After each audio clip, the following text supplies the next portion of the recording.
Келесі екінші нұсқа 5-ші сынып тжб. Енді бөлшекті салыстырыңыз дейді. Бөлшектің бөлімдері бірдей болса, алымындағы үлкен санға қаратамыз. Сонда бізде 5-тен 7 үлкен теңдігіміз салыстырған кезде 9-дан 7 үлкен болады. Енді 1 деген сөзіміз 11 бөлінген 11.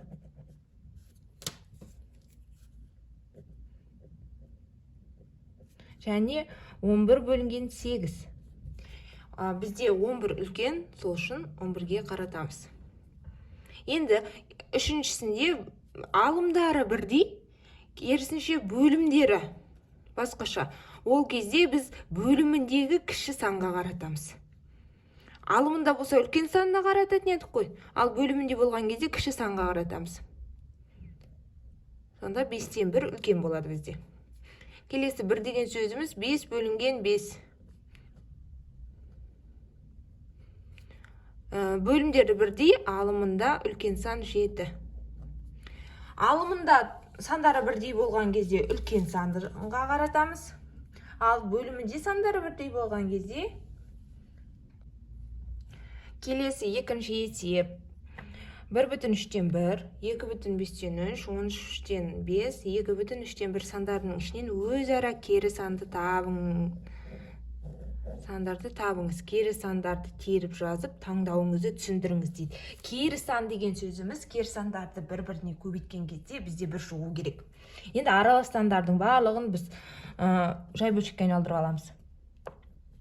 Біріншісі 3-тен 5, екіншісі 5,13, келесі 13-тен 5, келесі 3-тен 7. Енді қараңыздар. Кері сан деген сөзіміз алым мен бөлімі бір-біріне қарама-қарсы. Бұл жерде бір-біріне қарама-қарсы бізде 5-тен 3, кейін 13-тен 5. Енді түсіндірейік осыны. Бұл деген сөзіміз екінші бөлшек. 2,5-тен 3 көбейтілген 13-тен 5.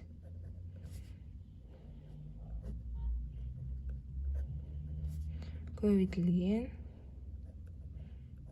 Енді көбейткен кезде бір-біріне бір шығады. 5 пен 5 қысқарады, 13 пен 13 бір-бірімен қысқарып кетеді.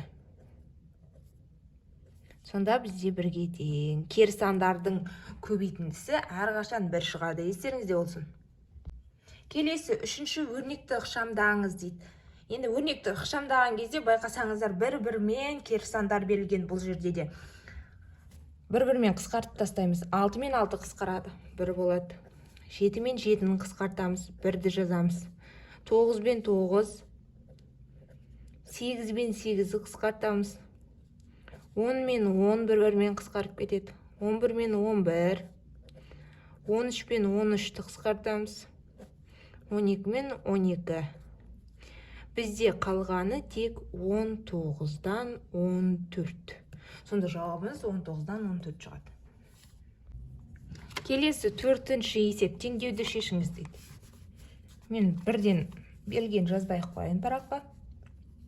Бірінші жақшаның үшін сол қалпында қалдырамын. Қосылған y. Ал минус 5,11-ден 4-ті теңдіктің екінші жағына өткіземіз. Ол екінші жағына қарама-қарсы таңбамен өтеді. Сонда плюс таңбасымен өткіземіз. 11-ден 4.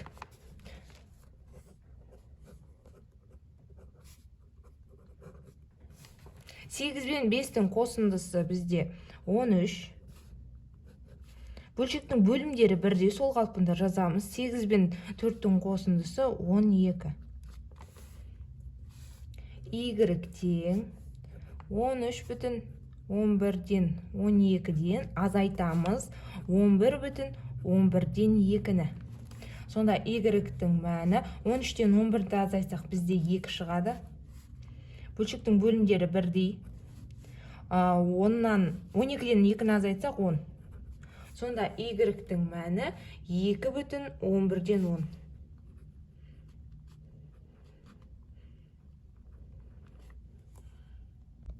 Келесі 5-ші есеп.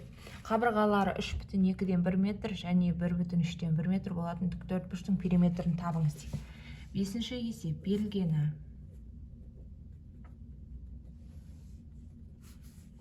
А қабырғамыз 3,2-ден 1 метр. Жай бөлшек түрінде жазып алайық. 2,6, 2,ден 7 болады. Сонда В қабырғасы 1,3-ден 1 метр. 3-ден 2 метр. Ол деген сөзіміз 1 мен 3-тің көбейтіп 2-ні қосамыз. 3-ден 5 метр. Периметрді анықтауымыз керек. Периметр 2 қабырғасын бір-біріне қосып 2-ге көбейткен тең. А қосылған В көбейтілген 2-ге. 2-ден 7 қосылған 3-ден 5 көбейтілген 2.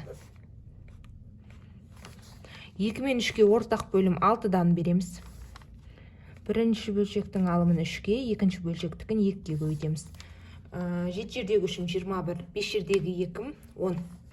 21-ге 10-ды қоссақ 31. Көбейтілген 2. Сонда бізде мына жерде бір-бірмен қысқартып жіберейік. 1 болады, 3 болады. 3-ден 31. Ол деген сөзіміз 10,3-ден 1-ге тең. Сонда периметріміз 10,3-ден 1-ге. 3-ден 1 метр шығады. Келесі 6-ші есеп есептеңіз дейді. Бірінші мен аралас бөлшектің барлығын жай бөлшек түрінде жазып аламын. Бірінші жолды есептей берейін. Қосылған 15-ден 8. 2,6-дан біріміз бізде 6-дан 13. Қосылған 15-ден 8. 6 мен 15-ке ортақ бөлім 30. Бірінші бөлшекті 5-ге көбейтеміз, екінші бөлшекті 2-ге көбейтеміз. 13-ті 5-ге көбейтсек 65. Қосылған 16.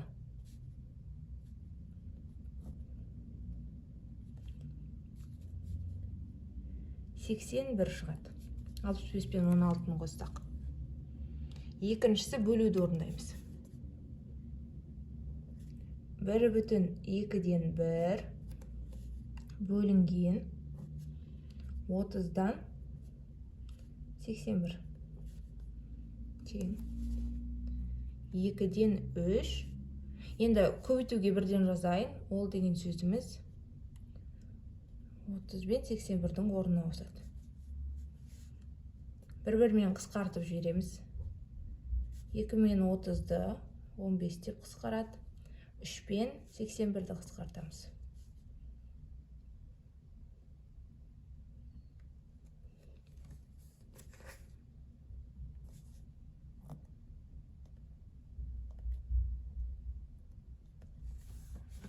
Үшінші біз көбейтеміз.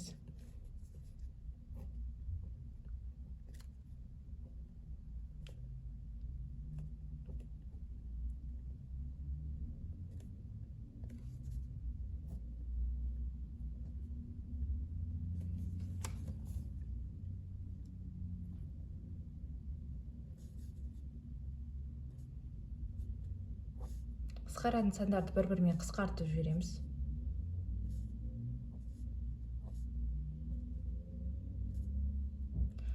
Бізде 3-ден 3 шықты, ол деген сөзіміз 1.